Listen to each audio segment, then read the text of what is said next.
Selamat sore, kita kembali pada pelajaran sore hari ini yang bersumber dari Suara Nubuatan dan memasuki materi sambungan dari minggu lalu di mana berjudul Satu Rencana Bagi Kehidupan Anda. Dan pada sore hari ini kita akan mendalami pelajaran dengan judul Hidup yang Dirancang Allah. Namun sebelumnya, mari sama-sama kita berdoa. Allah yang Maha Besar, Allah yang Maha Kasih, terpujilah nama-Mu Tuhanku.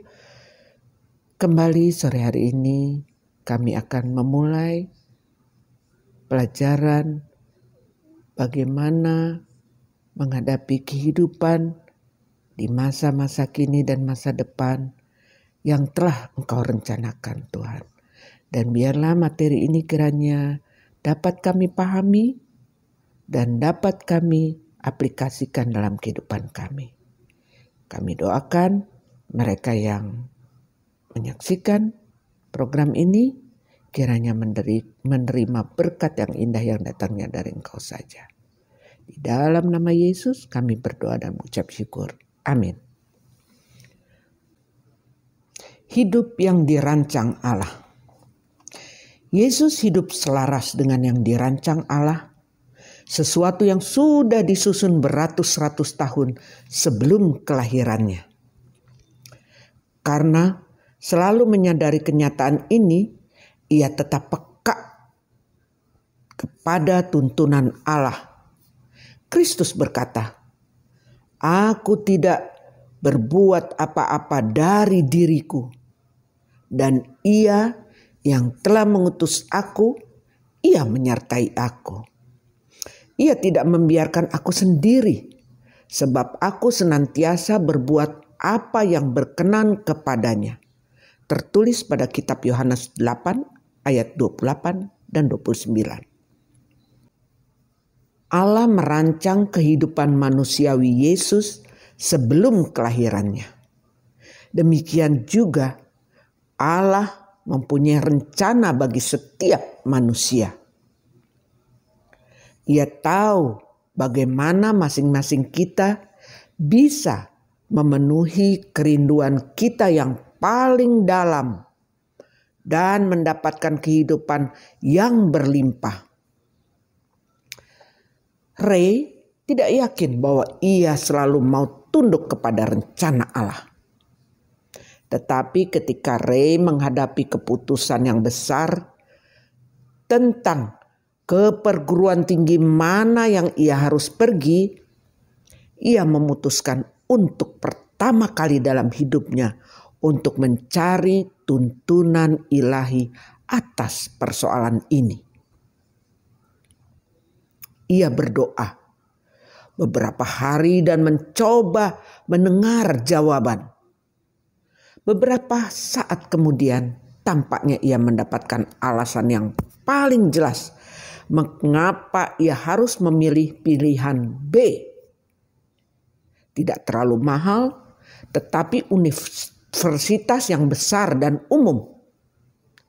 Tidak lama setelah mulai, ia berkenalan dengan beberapa orang Kristen yang baik dari kebangunan rohani kampus untuk Kristus. Pengalamannya bersama mereka selama 2 tahun berikut telah mengubah seluruh kehidupannya.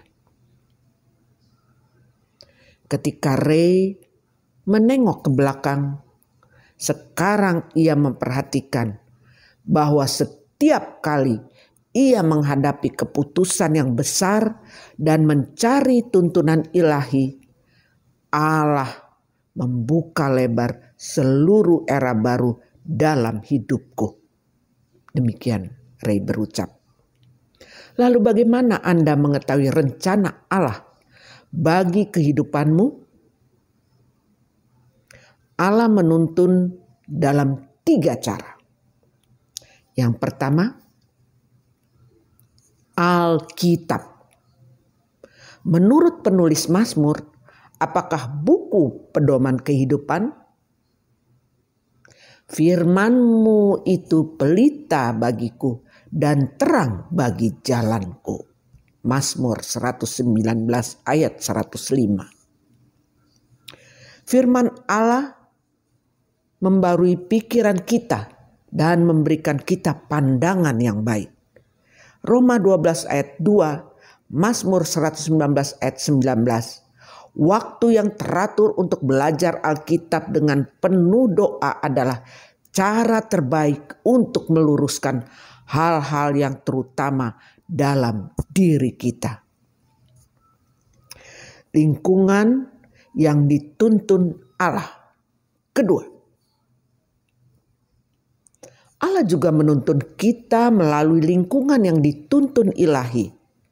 Pada Mazmur 23 menggambarkan Dia sebagai gembala yang baik.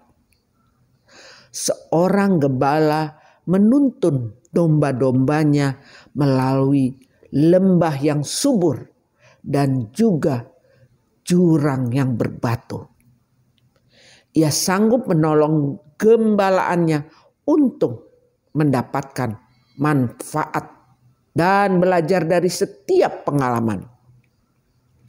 Kita mempunyai seorang gembala yang selalu tetap dekat di samping kita.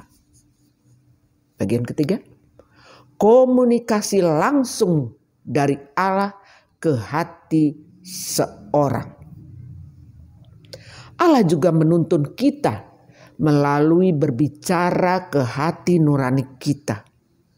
Roh dapat memerangi mata hati kita. Efesus 1 ayat 18.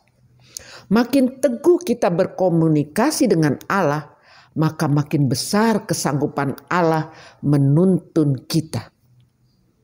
Ia membentuk kesan dalam hati, daya pikir, dan pertimbangan kita, sehingga kita dapat melihat dengan jelas langkah berikut yang perlu kita ambil. Kelima, tuntunan itu haruslah selaras.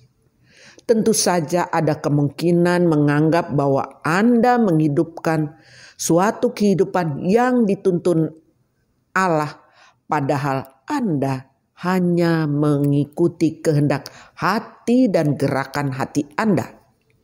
Amsal 16 ayat 25. Perasaan kita harus selaras dengan ajaran Alkitab. Tidak aman untuk menyimpulkan bahwa Allah menuntun kita kecuali ke semua 3 pedoman yang diperbincangkan di atas selaras. Contohnya Jake. Ia mempunyai seorang istri yang dikasihi dan 2 anak. Tetapi ia berselingkuh dengan wanita lain. Ia katakan kepada sahabat-sahabatnya, "Saya sudah doakan itu dan saya merasa itu adalah kehendak Allah." Emosi Jake dan kesan hati kecilnya jelas membawa dia ke jalan yang salah. Ia membayangkan bahwa tampaknya itu adalah tuntunan ilahi, sehingga ia bertemu wanita lain dan tidak mau berbalik untuk melihat ajaran Alkitab mengenai perzinahan. Dan Alkitab, hukum dan kesaksian adalah buku pedoman yang sah, dasar pertimbangan akhir untuk menentukan suatu tindakan yang benar.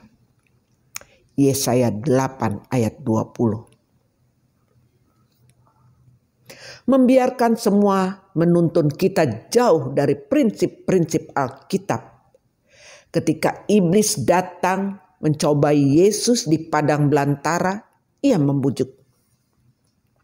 "Jika kamu membatalkan pengorbanan yang sangat menyakitkan yang Bapamu rencanakan bagimu, aku akan memberikan dunia ini di telapak tanganmu." Dengan kemasyhuran, keberuntungan, dan gaya hidup yang menyenangkan. Setan bahkan mengutip Alkitab dalam urusan menuntun Yesus jauh. Tetapi Yesus selalu melawan dia dengan kata-kata. Ada tersurat Matius 4 ayat 1-11. Pelajaran yang paling berharga yang kita pelajari dari kehidupan Yesus ialah tunduk kepada kehendak Bapanya. Bahkan di tengah-tengah penderitaan di Getsemani yang luar biasa itu, ia berseru, "Ya Bapakku, jikalau sekiranya mungkin, biarlah cawan ini lalu daripadaku. Tetapi janganlah seperti yang ku kehendaki, melainkan seperti yang Engkau kehendaki." Tertulis pada Matius 26 ayat 39. Setelah 3 tahun pelayanannya, hari demi hari hidup selaras dengan rencana Bapanya. Kata-kata Yesus sebelum mati ialah, "Sudah genap." Yohanes 19 ayat 30. Sebenarnya Yesus mengatakan, kehidupan yang direncanakan Allahku sekarang sudah rampung dan digenapi. Pada saat Allah mulai mendengar suara, Allah berbicara hal yang sama melalui firman-Nya. Melalui keadaan yang dituntun ilahi dan kesan yang langsung. Anda dapat belajar menerima tuntunannya sepenuh hati. Anda juga dapat menemukan sukacita dalam rencana Allah dan kehidupan yang dituntun Allah. Ya Bapa, terima kasih kepadamu karena mengutus Yesus ke dunia ini untuk mengalahkan setan. Terima kasih Yesus karena Kau mau datang menyelamatkan saya dari dosaku dan menunjukkan kehidupan dengan segala kelimpahannya. Hatiku dihangatkan dan digerakkan oleh kasih seperti itu. Bapa, saya mau Engkau menuntun hidupku seperti Engkau menuntun hidup Yesus. Kiranya masuklah menjadi Tuhan di dalam hati dan pikiranku. Dalam nama Yesus. Amin. Terima kasih. Kita telah menyelesaikan bagian dari pembelajaran tentang tuntunan Allah dalam kehidupan. Baik, sebelum kita mengakhirinya, mari sama-sama kita berdoa. Allah Bapa kami yang besar, yang penuh kasih dan kuasa. Engkau telah menunjukkan cara hidup yang benar bagi kami melalui anak-Mu Yesus dan melalui pelajaran ini. Bapa, kuatkan kami untuk selalu mentaati firman-Mu Bapa, agar kami benar-benar ditunjukkan jalan menuju surga-Mu yang indah. Terima kasih Bapa. Pertemukan kami dengan pelajaran yang baru di minggu depan. Ke dalam tangan-Mu kami serahkan. Di dalam nama Yesus kami berdoa dan mengucap syukur. Amin. Sampai jumpa minggu depan. Tuhan memberkati.